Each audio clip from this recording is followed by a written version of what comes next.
أعوذ بالله السميع العليم من شر الشيطان اللعين الرجيم. بسم الله الرحمن الرحيم. الحمد لله رب العالمين، والصلاة والسلام على سيدنا ونبينا وحبيب قلوبنا وطبيب نفوسنا وشفيع ذنوبنا سيدنا ومولانا أبي القاسم محمد. اللهم صل على محمد وعلى، والصلاة والسلام على أهل بيته الطيبين الطاهرين المعصومين الميامين المنتجبين، واللعنة الدائمة الأبدية على أعدائهم أجمعين إلى قيام يوم الدين. أما بعد، فقال النبي صلى الله عليه وآله: إن الحسين مصباح الهداية وسفينة النجاة. آمنا بالله، صدق الله العلي العظيم. اللهم صل على محمد وآل محمد. عظم الله أجورنا وأجوركم. As we mentioned, that the Prophet sallallahu alaihi wasallam indicated that Hussein is the lantern of guidance, Chiragul Hidayah, Misbahul Hidayah, was Safinatul Najat, and the ark of success. That means we have to do as much as we can to hold to Imam Hussein alayhi salatu by listening to his Amr bil Ma'ruf wa Nahi anil Munkar, implementing it. That's the most important message. Second, grieving on Imam Hussein alayhi salatu because the Prophet sallallahu alayhi wa sallam grieved on him. Fatimah al-Zahra alayhi salam grieved on him. And Imam Ali ibn Abi Talib alayhi salam grieved on him. All the Imams alayhi salatu, they grieved on Imam Hussein alayhi salatu.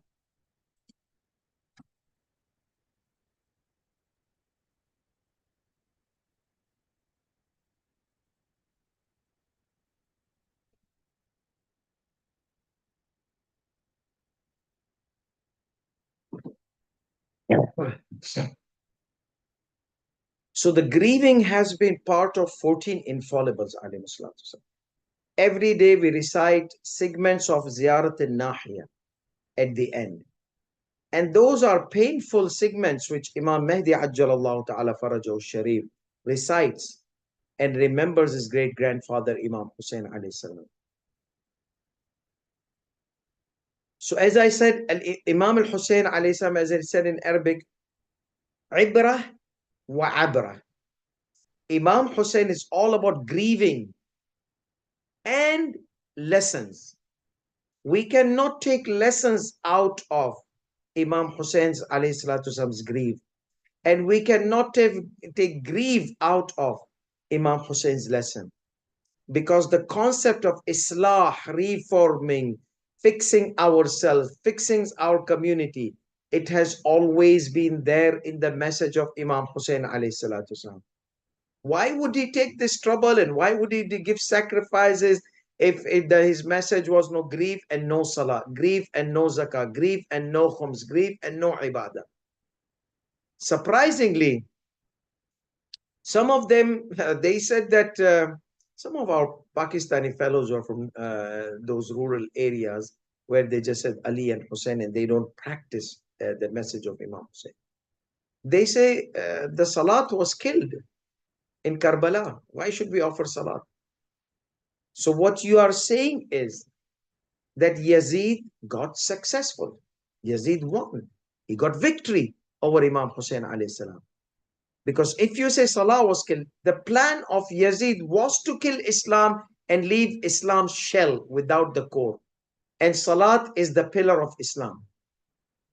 So what you are telling me that Yazid became victorious because Salat was killed, no need for Salah. That is exactly the message of Yazid. Maybe you are not aware of what you are saying. That's a very dangerous situation. That's wilayat of Yazid. So we have to say, no, Salat remained and revived by the martyrdom of Imam Hussein alayhi salam. If we pray today, We are thankful to Imam Hussein alayhi salatu wasalam, because Yazid was planning to eliminate the salah, bring alcohol, bring playing with the monkeys and all those kind of things, dogs, bring all these kind of things. That was the Yazidi lifestyle. But Imam Hussein alayhi salatu wasalam pushed him back. So Alhamdulillah, we inherited the pure and the true Islam, the Ghadiri Islam, because of the martyrdom of Imam Hussein alayhi salam and his sacrifice. Here we can understand the sacrifice of Imam Hussein alayhi salam was so great that if we want to support the tragedy of Karbala, support Imam Hussein, we should grieve and continuously grieve until the day of judgment, when on the times of grief like Muharram and the Shahadat. However, we also need to offer salah. Our salah is victory of Imam Hussein alayhi salam. Our Hajj is victory of Imam Hussein alayhi salam. Our Khums and Zakat, when we pay, it's victory of Imam Hussein. If you want to support Imam Hussein, Hal min nasirin yansurana, implement your wajibat. Stay away from haram. You have said labbaik ya Hussein practically. You see?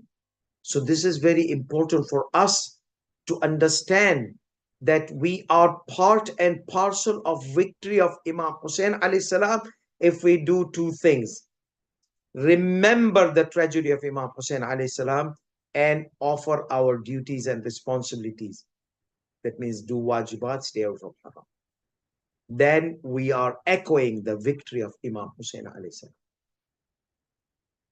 If we take this thing out, we are echoing the victory of Yazid, if there was any victory. But then we are supporting Yazid, la'anahullah. And then we're saying la'natullah ala Yazid. And we don't know that when we abandon the wajibat and start doing haram things, we are part and parcel of Yazidi la'nat. That's very dangerous thing. So we come back to our what to say and what not to say in the Masa'ib of Ashura. So yesterday we were discussing about the pillars, the essentials. So for example, most of our respected and beloved dhakirin and dhakirat, they are not educated enough to refine and filter the Masa'ib. They tell me, Maulana Sahib, I mean, we are not that much Hausa educated. And we have this. So what to do? Teach us, guide us what to do. So we had that if someone is not professional in history, an expert, or someone who does not possess Arabic language skills, that he can refer to the mother books, the authentic books, or the main sources, and cannot read the books that have made references, then they can follow the guidelines. No problem. May Allah bless you, reward you. You are part and parcel of reviving the dhikr of Imam Hussein. Especially I've seen in many countries, in India and Pakistan and even in Iraq, and there might be some many others, but these are I've seen with my eyes. They sit on the mimbar, they don't take a single penny. That means they have this love of Imam Hussein, and they have this voice, and they have this capacity to recite the majalis. They sit on the mimbar for the love of Imam Hussein alayhi salam. They don't make contracts, they don't make agreements, they don't make like this demands, lefty demands. They don't negotiate. For many, negotiating on Aza and Majalis of Imam Hussein, money is worse than, forgive me, than prostitution's negotiation. Worse, they say. Forgive me, sorry for that, but it is worse. They say we can never ever negotiate. This is whatever they want to give, we take it because it's from Imam Hussein. It's from Imam Zamana. They don't give it. Alhamdulillah, Imam Hussein has different other ways to bless our life and ask Allah to forgive our sins and shortcomings. So Imam Hussein blesses our life. How? When he does dua for me, my life becomes blessed. It's not something which I need rocket science. Ya wajihan indallah, ishfa' lana indallah. My reciting of the majalis is tawassul. I'm doing tawassul. I'm becoming close to Imam Hussein. I want Imam Hussein to be pleased with me so that he can ask Allah. Oh Allah, this is my beloved servant, this is my beloved follower, this is my beloved Muwali, this is my beloved Shia, this is my beloved, he remembers me. Ya Allah, forgive his sins and shortcomings, help him out in his tragedies and miseries. So see, if you are one of those dhakirin and dhakirat who are in Africa, in Tanzania, Mombasa, Zanzibar, wherever, in Karachi, Lahore, Iraq, Najaf, Karbala, wherever you are in the world, in the east or in the west, if you recite majalis for the sake of Imam Hussein, for the love of Imam Hussein, follow these guidelines. Okay? You don't need rocket science. You don't need to go to Hausa to follow these guidelines.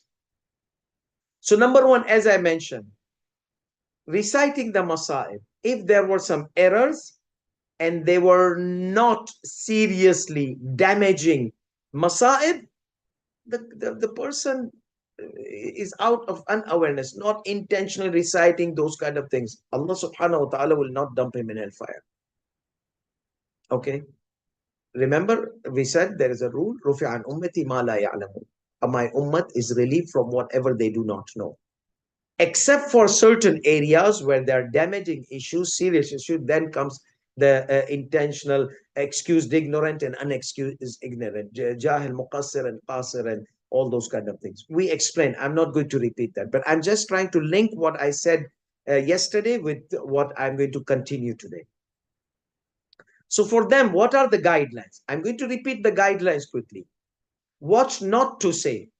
Any contradiction with anything with that contradicts with our faith system, as I mentioned, the oneness of God, the uniqueness of God, the just of God, the adalat and the nubuwat, anything that contradicts with the concept of nubuwat and the concept of Prophet Muhammad sallallahu alaihi wasallam being unique and messenger of God, and the 12 Imams alayhi salatu wasallam, including Fatima Tazar. So these 14 ma'sumin, 14 infallibles, they are chosen by God. They have divine knowledge, knowledge of ghaib. You see, knowledge of ghaib means whatever Allah teaches them. So Allah subhanahu wa ta'ala is still source of their knowledge. And whenever they want, Allah subhanahu wa ta'ala gives them that knowledge. And then the third thing is that they have this infallibility. They chose to be infallible. Allah subhanahu wa ta'ala purified them and gave them, not purified them, declared them pure with ayatul tathir and gave them more strength and infallibility. And then fourth one is so we have knowledge, we have infallibility, we have their ilm. They are chosen ones. So chosen by God. They are infallible. They have knowledge above the level of the people, above the normal knowledge. There are all evidences here. I'm not talking, we have explained this with proper arguments, logical arguments, Quranic evidences, ahadith, tawatur ahadith. We've explained this. This is not that session, but here I'm just reminding those people who know these things that as long as your masa'ib does not conflict this aqidah of the infallibility, aqidah of the knowledge, aqidah of the universal authority, wilayat takwiniya, you are fine. This from this side. From the other side, as long as it has nothing in your masa'ib that contradicts with Sharia. I give you an example. Cry if you see the tears, someone saw the dreams and this and that, and if you cry and shed tears, I will forgive all your sins. And then we promote drug, our Shias or so-called Shias, youngsters started doing drug, adultery, homo, this and that.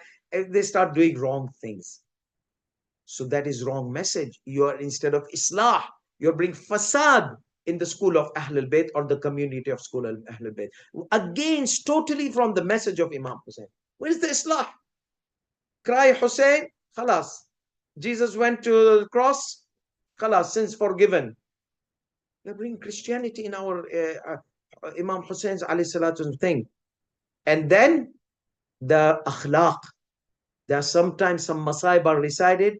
Imam Hussein, what me and you would never do that. Imam Hussein alayhi salam doing it. Companions of Imam Hussein would never do that and never had done that. And Imam Hussein is shown this kind of a character, personality, and and weak and feeble and this kind of thing. So these things are to be careful. If you filter your masa'ib from these things, okay, you are okay. So what about the references?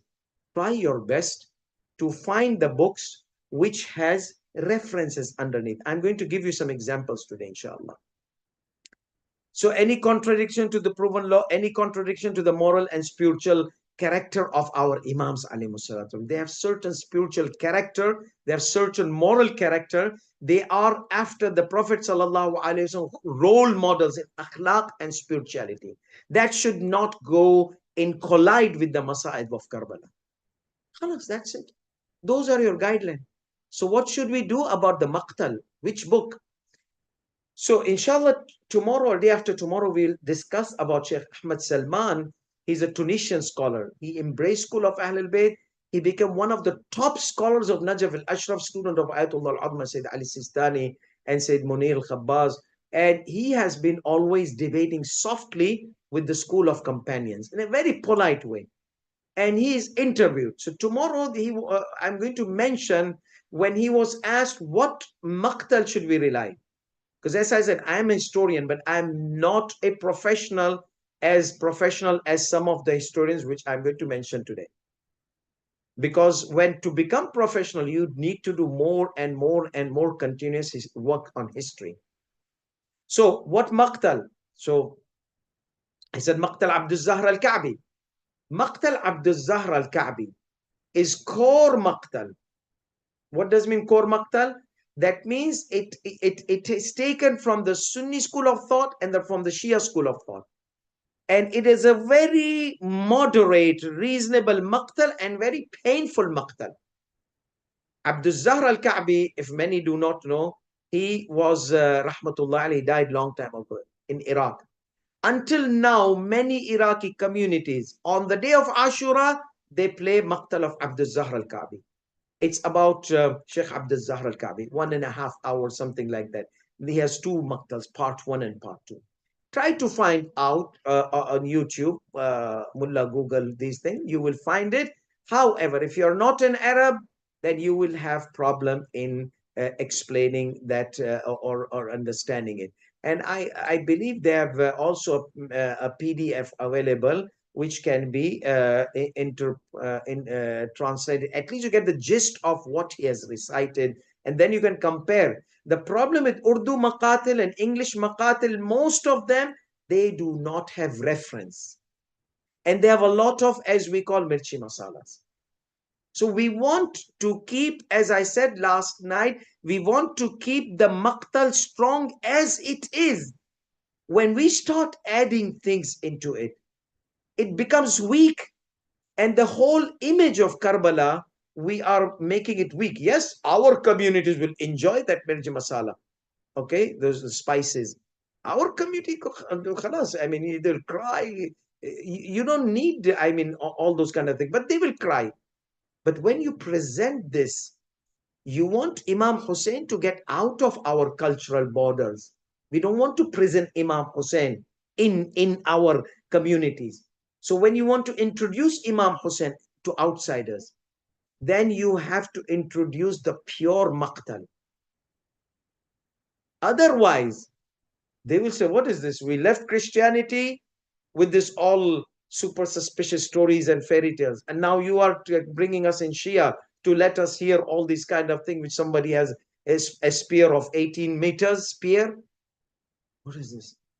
And he came out of the ground. One of the companions of Imam Ali alayhi salam came out of this from after 1,000 years after martyrdom of Imam Hussein, like these kind of Masaib came. He came out of the ground here. He was holding like a spear, 18 meter spear. That is too much.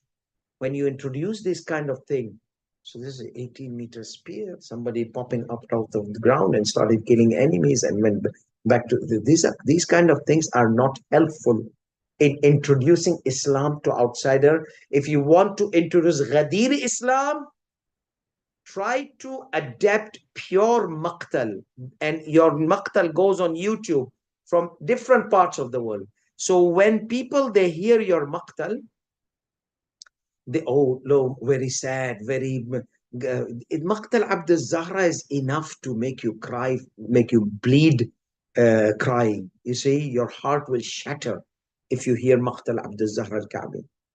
So now we come to the what to say. If you want an example of a Maqtal, Maqtal Abd al-Zahra al-Ka'bi, made from most authentic sources of the Maqatib.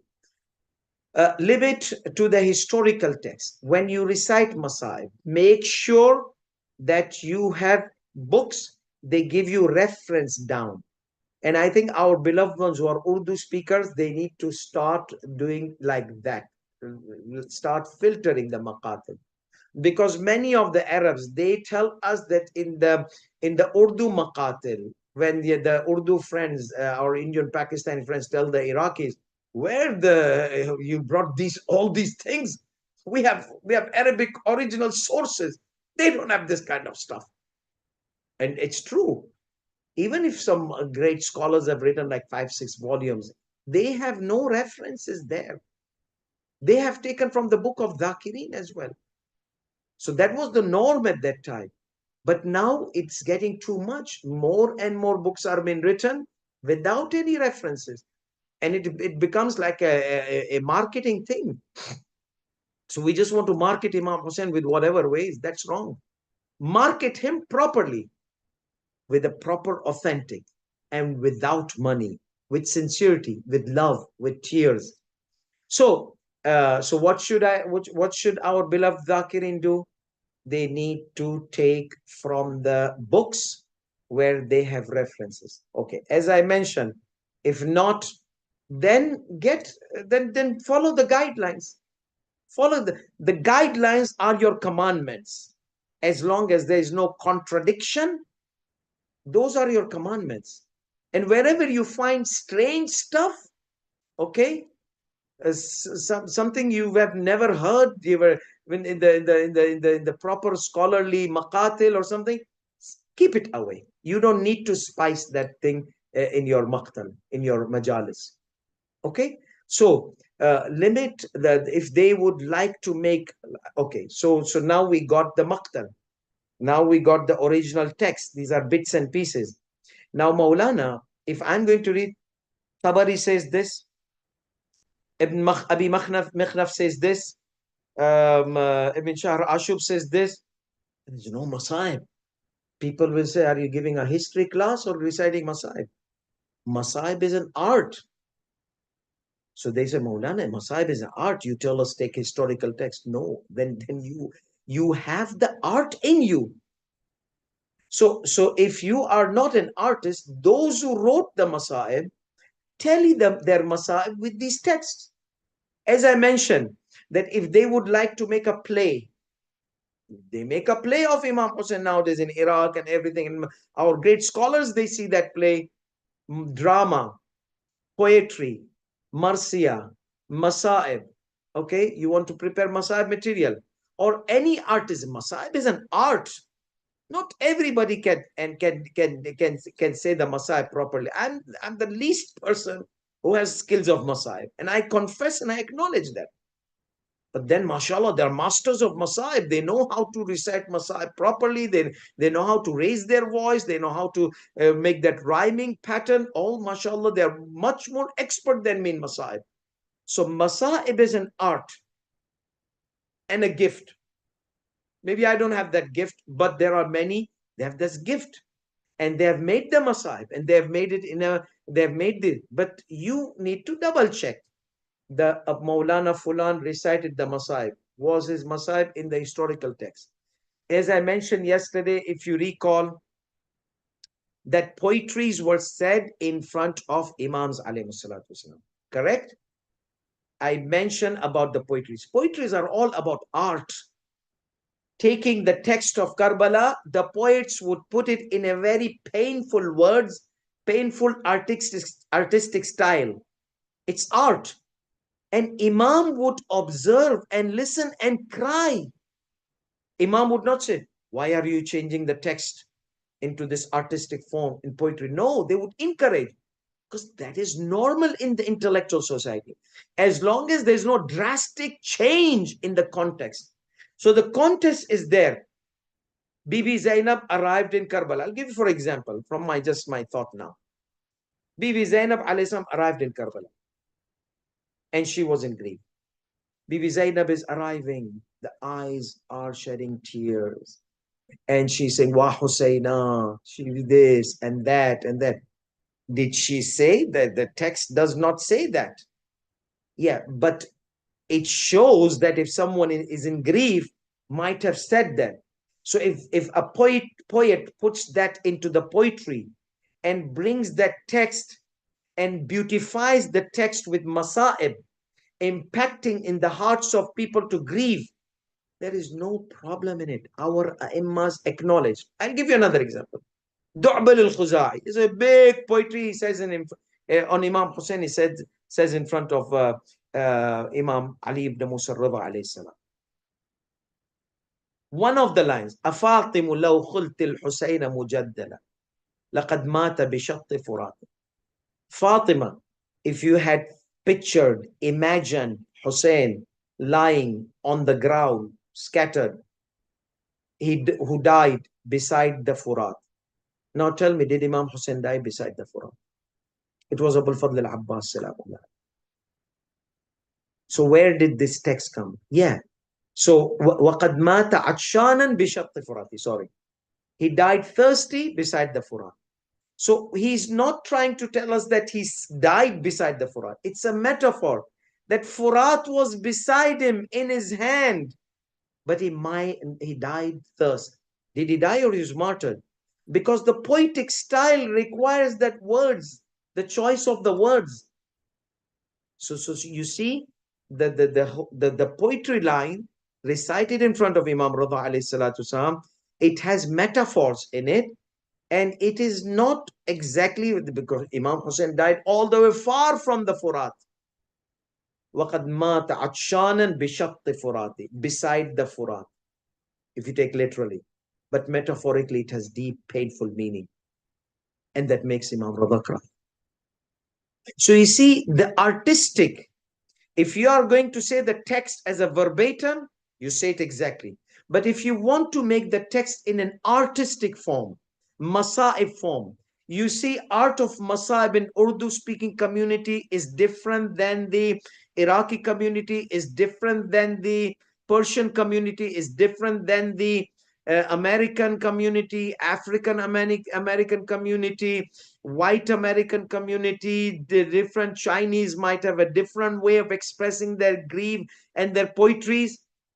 So Imam Hussein, the dhikr of Imam Hussein and Masa'ib of Imam Hussein alayhi salam flows into this community, and our A'immas, by listening to these poetries and allowing the companions or the poets to make these kind of artistic changes, not going against the context of the event, it's normal in the intellectual society.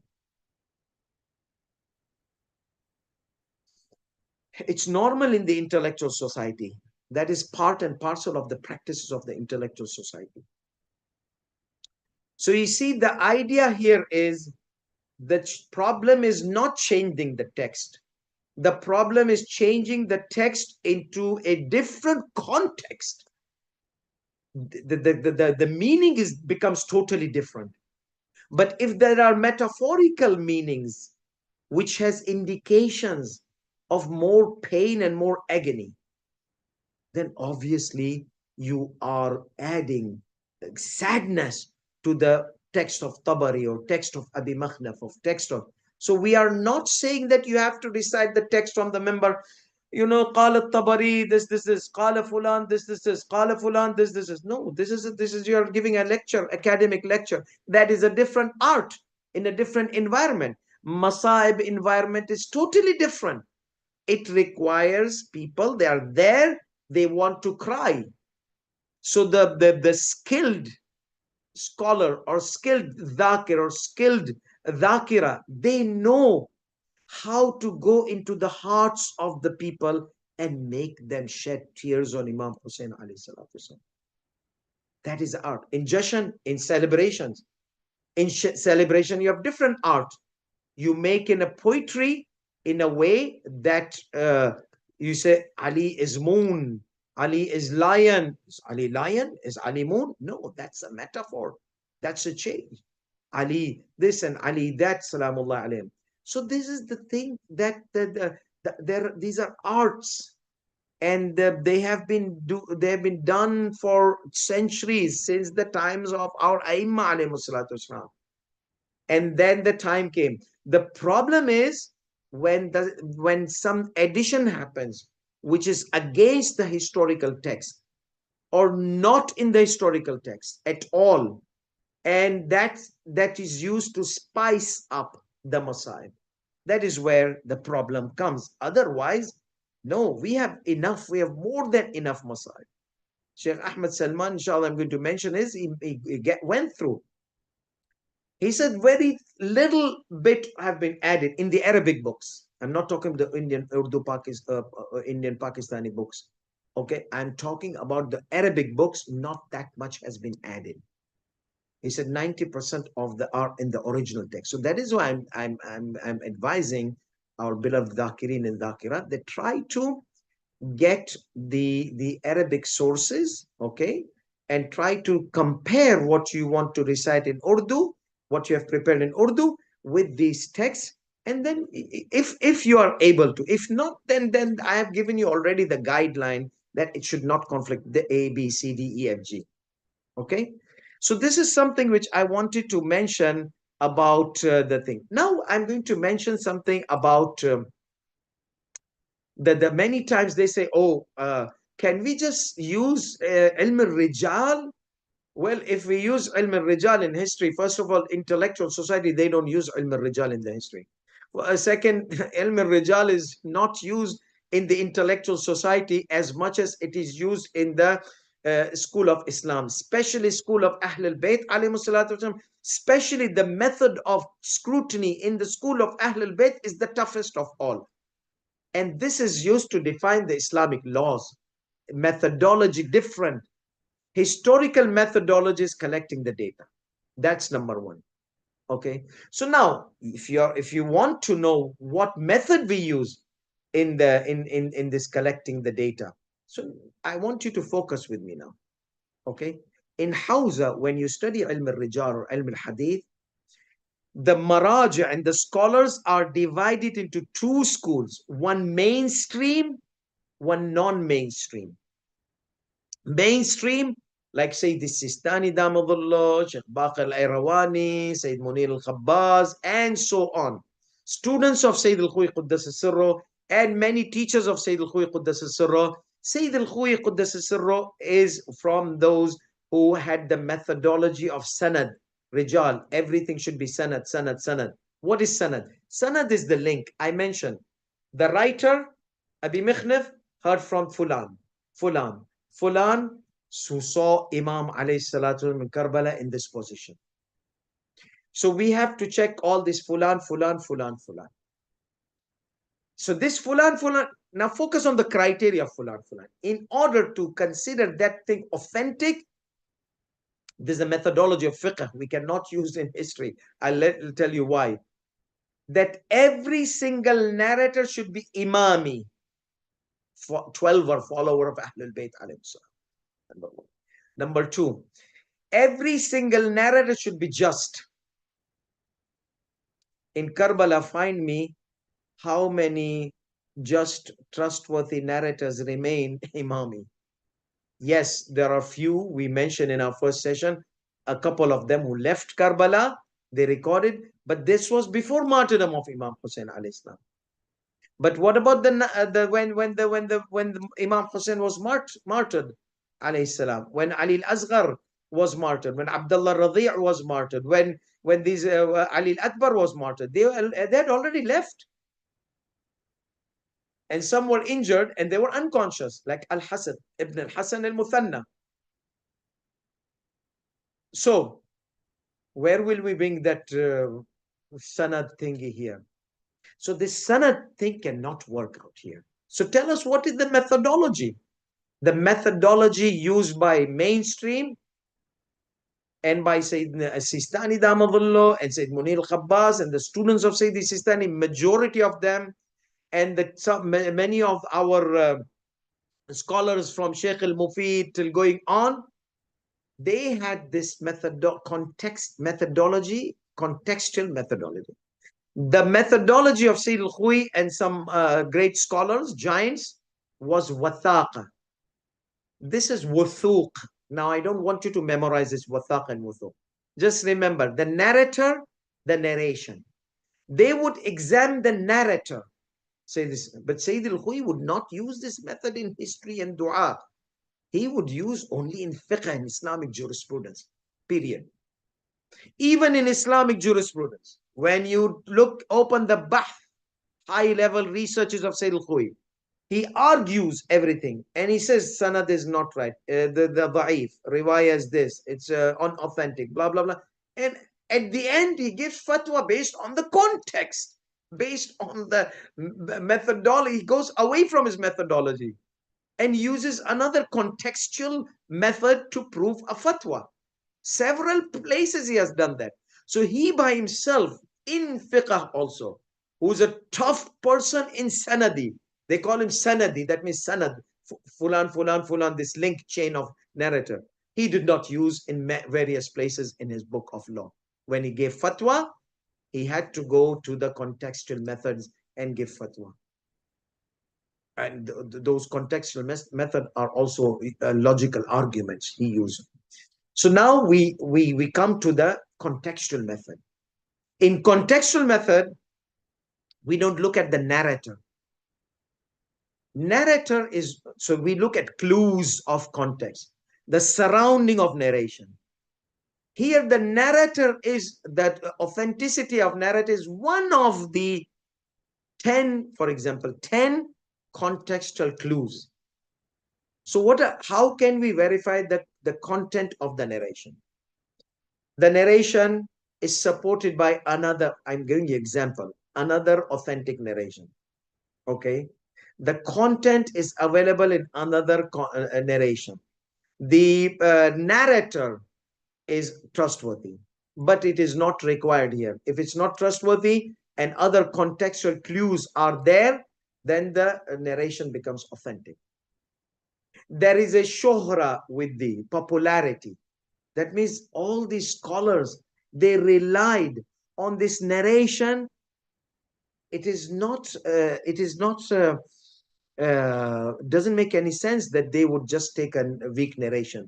They might have some means of authenticating this narration. So that's why we take the popular.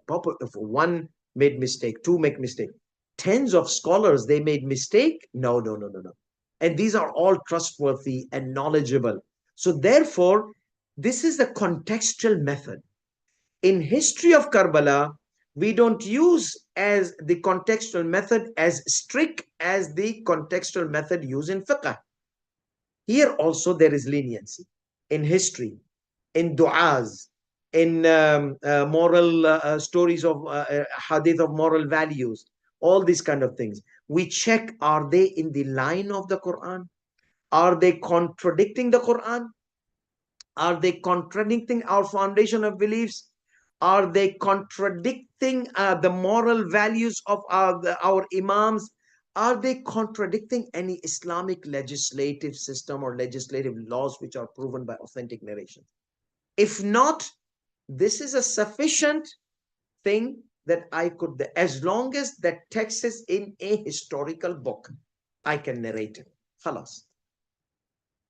I don't need that much here, especially for those people who are not professional historians, okay, who are not experts. For them, this is what I mentioned, what to say, what not to say. So that's why most of the MASAAEB nowadays, alhamdulillah, many of our dhakirin, dhakirat, especially in Dar es Salaam, there was a dhakirin seminar, more than 200 dhakirin, dhakirat, they came. Like 200 dhakirin came. Among them, there were many dhakirat and a few dhakirin. And they came and they were interested to know, how can we filter? This is because of their sincerity and love of Abu Abdullah Hussein. They want to make sure that they say right. Like this dhakirin seminar needs to be held by proper historian scholar, not by the Maulanas who are wearing amamas and saying mirchi masala stuff. No, proper historian scholars, they come and they present to them the methodology of reciting Masaib, filtering the Masaib. We need to hold a Dhakirin seminar in India, in different communities, in Pakistan, in Karachi, in Lahore. I know it will be, some people will not accept it, but we have to do our job. You see, we want to make sure that Imam Hussein alayhi salatu wasalam's the tragedy, pure tragedy, continues. Okay, when these kind of things will start, add-ons which are not acceptable add-ons, okay, those kind of add-ons is going to damage the Masa'ib of Imam Hussein alayhi salatu wasalam. So therefore, this was the difference between Wathaqa and Wuthuq. Now, Allahumma salli ala Muhammad. Now, those who are following me on YouTube, I'm just going to share you some of the books which have this historical context in them. So, and those who are on Facebook, they can go to YouTube on Al Qaim channel, and they will be able to see the books which I am showing. So, book number 1, Masaib Ali Muhammad. This is Allama Ishtihardi. Okay, this has been translated, not all of it, translated most of it in Urdu. Okay, I don't know about English, it has been translated or not, but it has been most of it translated in Urdu. But for those who are Arabs, I use this, and obviously not everything in it is a wahi, revelation. Like no, I have to also filter the Masail. The beauty about this book is every musibat has been referenced from this book, that book. So when I see the books are from the after 1,000 year from the martyrdom of Imam Hussein alayhi salatu wasalam, I'm very careful in choosing those books. Okay, like books of Darbandi, books of Ar-Rawza, Rawda, some of the books I'm going to mention in our upcoming sessions, inshallah. So I'm very careful and reluctant because many of these books, our Maraj, our great scholars, they rejected it, and yet people are using it in Urdu communities and some of these Arab communities. They're using it, and some of the Persians as well. Though our Maraja has said these books are not reliable. Not reliable means not everything is wrong. No, they have added a lot of spice up, like that spear thing I mentioned. That's one of the examples they mentioned. So Masaib Ali Muhammad, Allama al-Ishtihardi. He has done amazing job collecting the Masaib of Al al-Bayt, 14 Masumeen, and referencing it, and then collecting the journey of Imam Hussein and the Masaib of Imam Hussein until the Mukhtar's revolution. All of them. And the Masaib in the time of Mukhtar and the Masaib are there. Enough just you read, your eyes cry without adding any spices in it. Trust me, our Masaib of Imam Hussein, just the name of Hussein alayhi salam.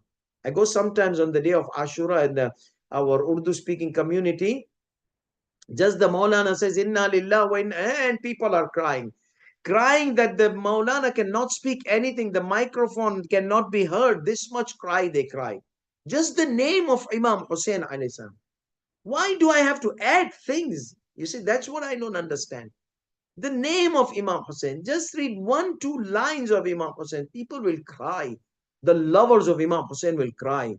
So, and we need to keep this crying going on until the day of judgment, because in this crying is the strength of Islam.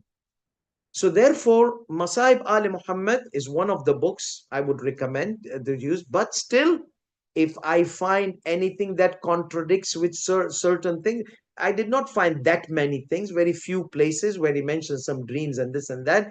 Yeah, but he references also from the later books. These dreams are mostly from the later books.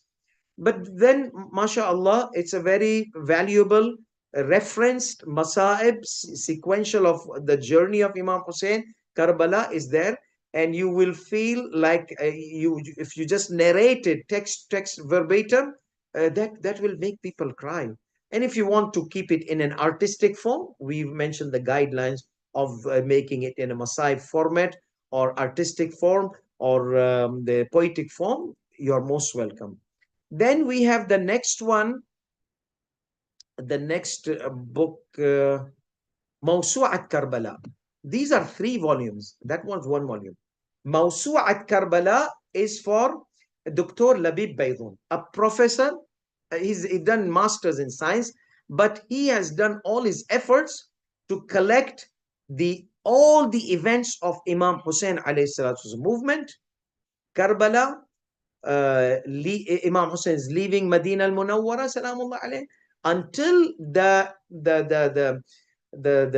captives, the daughters of Rasulullah sallallahu alayhi wasallam, after the captivity, they come back, enter Medina. 3 volumes. So what has he done?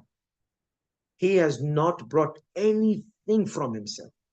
He has brought all the texts available he could find out, placing. Masaib Ali al-Akbar. He says, Fulan mentioned this, then references. Fulan, Fulan book mentions this, references. Fulan books mention this, references after references. The text, down reference, footnote. The text, footnote, text, footnote. Amazing work done. From here, if you choose any Masaib narrated from this person, there are variances. You want to choose this because it's a professional work, highly skilled work done. Again, should I just know? Because he's quoting the texts. When he quotes the text, some texts, some historical texts, especially after 1000, they might have the text which has those add upon spices, okay, like the spear, 18 meters spear kind of thing. So again, take a text, examine it, make it in a Masaib form, poetic form, artistic form, but be careful that they don't have any of those what not to read. Okay, so this is the second work done. The third work is this, which is called As-Sahih min Maqtal Sayyid al-Shuhada wa Ashabi alayhi salam. The authentic from the Maqtal of Master of Shuhada. This has been, according to some, they mentioned, this has been translated by in English. This has been translated in English, the Chronicles or something like that, Chronicles of the event of Karbala. But Sheikh Muhammad Rai Shahri from Iran, from Tehran, so from Qom al-Muqaddasa, he has done a phenomenal job. The book is this thick, about 1,000 pages. About 1,000 pages. Is it a book of Masaib? He has, in the introduction, he has given his comments. But after that, every event, he mentions the chronological the text. More on this, we are going to talk tomorrow. But the question is it Sahih? The word Sahih, many scholars disagree with him. He said, why did you name your book Sahih?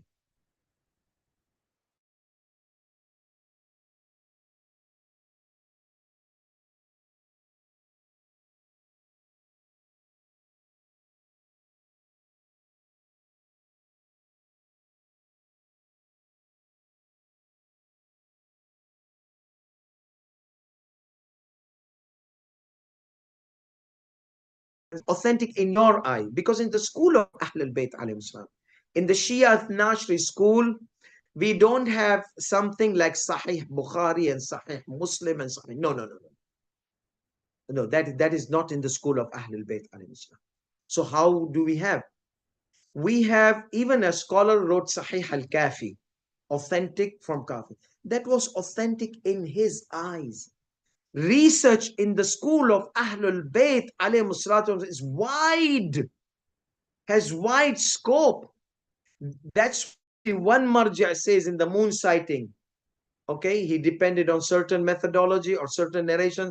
So that means, according to our maraja and according to our work of our maraja, it's very amazingly intellectual and free academy, house of school of Ahlul Bayt. How? This marja has a freedom to choose the hadith according to his criteria. Even if Sayyid al-Khu'i said Sahih, he could say, no, it's not Sahih. Sayyid al-Khu'i, Sayyid al-Sistani could say Sahih, Sayyid al-Khu'i had not said Sahih, or vice versa. This is the beauty of the school of Ahlul Bayt, the richness of freedom of thinking among the scholars who are qualified to think in such manner. So no, if Sayyid al-Khuy had written a book, Sahih al-Kafi or Sahih Fulan, we will say it is Sahih to him, not to, and it's not applicable to other maraja. And that's why fatawas are different.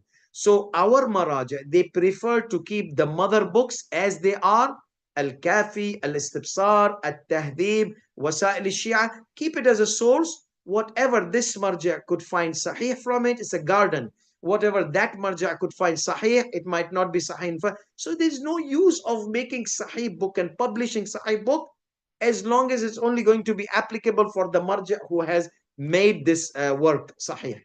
So that's why considering as-sahih here in Maqtal Sayyid al-Shuhada, it's a misleading, because many scholars, historians, professionals like Sheikh Muhammad Ray Shahri might disagree with him in certain areas, though he has not given his specific opinions in the texts. In the beginning he has mentioned, but then he has gone text in a chronological way. So this is something which I wanted to share with you.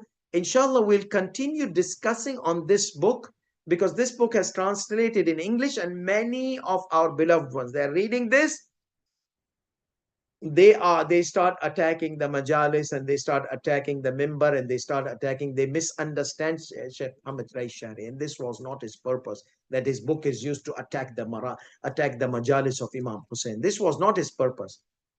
Okay, his purpose was pure academic. And what did he do in his book? We are going to mention tomorrow. And this is not sahih for all the other professional scholars. I heard several discussions about the scholars, professional scholars, historians. They said this is sahih to him, and even to him they found out a lot of contradictions inside his book which goes against the word sahih. So had he mentioned the chronicles, or has he chosen different word, that would have been more appropriate for his work. So the title does not indicate the content of his book. His work is phenomenal, amazing. And the purpose is not to attack the majalis of Imam Hussein alayhi salatu wasalam. The purpose is purely to allow the dhakirin and dhakirat and mu'minin and the scholarly figure who recite Masa'ib of Imam Hussein alayhi salatu wasalam to recite it properly and have a proper impact on the communities of Imam Hussein alayhi salatu wasalam's lovers. So that was the pure purpose of the of Ray Shahri. So having said that, inshallah, we're going to continue our journey on the what to say and what not to say, and discuss further the books of Masa'ib and how to continue reciting the Masa'ib, not to stop, and how to defend the member of Husseini alayhi salatu wasalam from those who attack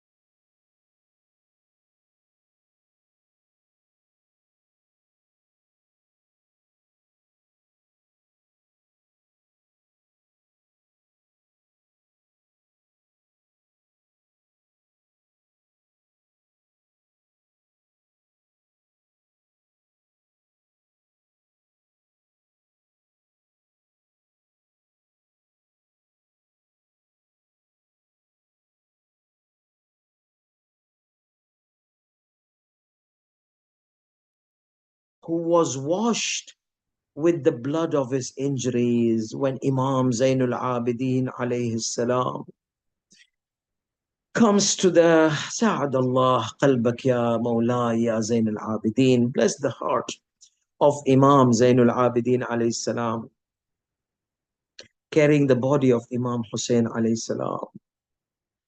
The Imam Zainul Abidin, what will he wash from the body of Imam Hussein alayhi salam? How will he wash when people, they bring bring bodies in our funeral home and funeral room? What happened normally? There are injuries. We have to patch the injury. We have to make sure the blood stops. We have to make sure. What will Imam Zainul Abidin patch from the body of Imam Hussein alayhi salam. Imam Hussein's body is packed with spears and arrows, injuries. Imam Hussein's body is beheaded. Imam Hussein's body is trampled. Bones are battered. How will Imam Zainul Abidin wash? Imam Zainul Abidin alayhi salatu salam has no other choice than to wrap the body of Imam Hussein alayhi salam. So how was it washed? It is washed already with the blood of his injuries. That is why Imam Sahib al-Zaman says, peace be upon the one. Salams upon the one who was washed in the blood of his injuries. What else, Ya Sahib al-Zaman, you want to tell us? You know, the heart is connected to the aorta artery. This pumps blood to the entire body. When the head is cut, this artery is also cut. So salams upon you, the whose aorta artery was severed with cruelty. Imam Sajjad alayhi salatu wasalam, he used to see when they used to slaughter the animals. Imam Sajjad alayhi salatu wasalam used to tell them, "O people, when you slaughter a body, do you give water to these bodies?" So they said, "Yes, Yabna Rasulullah." He used to tell them that, "Let there be in your knowledge that my father, his head was cut without giving him any water. Assalamu ala al-maqtu' al-watin." His head was cut, his aorta was cut. In some places, Imam said that his jugular veins were cut. In some places, he says his muscles were cut. السلام على المحامي بلا معين. Salams upon the one who is the defender without any supporter. Yes, defender of what? Defender of Islam, protector of Islam. When he used to call for help, هل من ناصر ينصرنا؟ هل من ذاب عن حرم رسول الله? Is there anyone who could support us? Is there any support in what? Not just in the family. Imam Hussein alayhi salam's call is until now valid. He was calling supporters of Islam, and there was no supporter, even the smallest supporter Imam had. Qasim alayhi salam, Ali al-Asghar, Abdullah al-Radi', their also necks were beheaded. There the arrow went through the to the to the throat of Ali al-Asghar, from left to right, from right to left, from one side to another side. He also was beheaded in such way. Salamu ala Shayb al-Khadib. Salams upon the one whose white hair were colored with blood. You know, massive bleeding was there in Imam Hussein's injuries.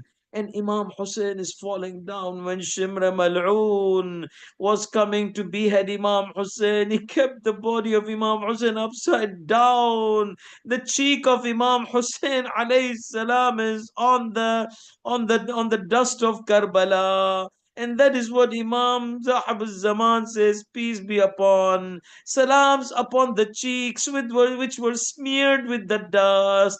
Assalamu ala al-badan al-salim. And after Imam Hussein alayhi salam was martyred, salams upon the body which was looted. Yes, even Imam Zamana mentions the insult to the head of Imam Hussein alayhi salam. When the head of Imam Hussein alayhi salam was kept in a platter in front of Yazid. Yazid was using a stick and playing with the mouth of Imam Hussein, those teeth of Imam Hussein, that mouth with the Prophet sallallahu alaihi wasallam used to kiss. And many people, they said, "Oh Yazid Mal'oon, we saw that face, we saw those cheeks, we saw that mouth. The Prophet sallallahu alaihi wasallam used to kiss that, and you're playing and insulting with the baton." Salams upon you, upon the teeth. They were struck struck aggressively by a baton. And then again, the 12th Imam mentions, the 12th Imam wants to mention, bring the picture that the entire head was cut entirely, we was beheaded, nothing was remaining. He mentioned the aorta, he mentions now the jugular veins which were cut. Assalamu ala al-wadaj al-maqtu'. And then what happened, Yabna Rasulullah? Salamu ala ra's al-marfu'.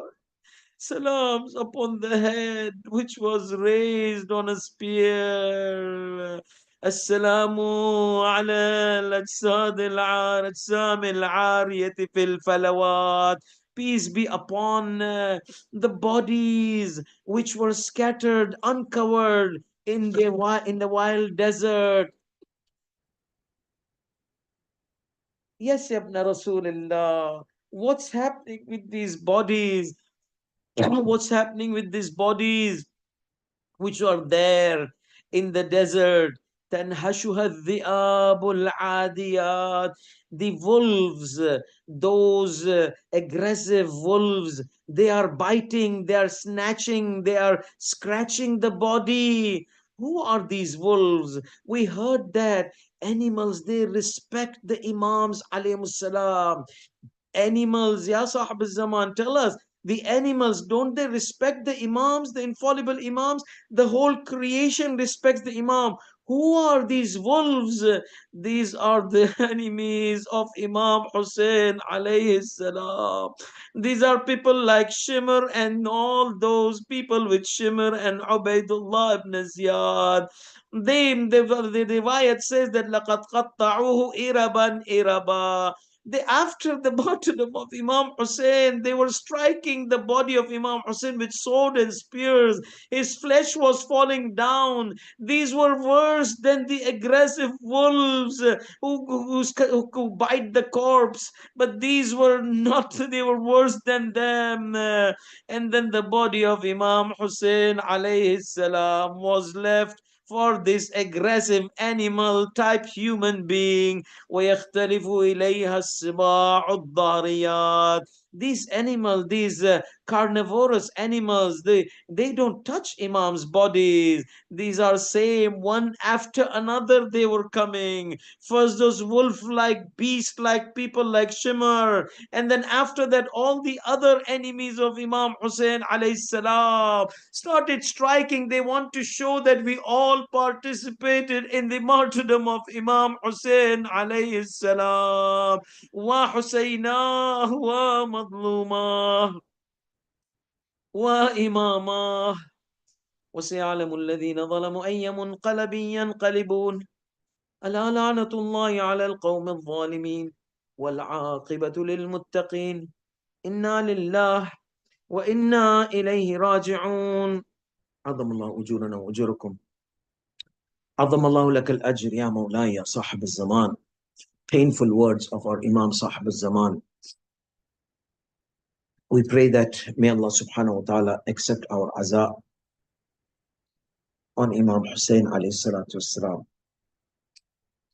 We ask Allah subhanahu wa ta'ala to give us the shafa'at of Imam Hussein alayhi salam on the day of judgment, the ma'rifat of Imam Hussein from our religion, and the ziyarat of Imam Hussein as soon as possible. We ask Allah subhanahu wa ta'ala, by the sake of Imam Hussein alayhi salam, to ease up all our difficulties of all our beloved Mu'min Mu'minat around the world. Give us all the goods of this world and goods of hereafter, and protect us from all the evil, all the sickness, all the difficulties, all the evil ones, all the terrorists, all the terrorism of this world and atrocities of hereafter. We ask Allah subhanahu wa ta'ala to bless all our beloved marhumin, our marhumin, your marhumin, marhumin of Mu'min Mu'minat. We ask Allah subhanahu wa ta'ala by the sake of Imam Hussein to make the appearance of our beloved Imam soon, who's grieving on Karbala. We grieve, how many years we grieve? We grieve 30 years, 40 years. Our Imam is grieving 1,000 something years on his grandfather Hussein. And yet people, they want to stop this. Oh, Musibata, we ask Allah to make his appearance soon so that he can retaliate for Karbala and to include us among his loyal and sincere supporters in his occultation and after his appearance. We ask Allah subhanahu wa ta'ala to give our generation, youngsters, the inspiration to follow the steps of Imam Hussein alayhi salatu wasalam, and to protect them from all the deceptions of this world, all the evil ones. We ask Allah subhanahu wa ta'ala to bring peace in the world, Palestine, in Lebanon, in Syria, in Pakistan, in Iran, in Iraq, wherever our countries are disturbed and they are going through difficult time. May Allah subhanahu wa ta'ala bring peace and prosperity in all this world and protect them from their enemies and evil ones. Ameen Rabbil Alameen. Sallallahu ala Muhammadin wa alihi tayyibin at-tahirin. We'll recite Surah Al-Fatiha for all our beloved marhumin. Bismillah ar-Rahman ar-Rahim. Alhamdulillah Rabbil Alameen. Ar-Rahman ar-Rahim. Malik yawmiddin. إياك نعبد وإياك نستعين من الصراط المستقيم صراط الذين أنعمت عليهم غير المغضوب عليهم ولا الضالين بسم الله الرحمن الرحيم قل هو الله أحد الله الصمد لم يلد ولم يولد ولم يكن له كفوا أحد إن الله وملائكته يصلون على النبي يا أيها الذين آمنوا صلوا عليه وسلموا تسليما اللهم صل على محمد وآله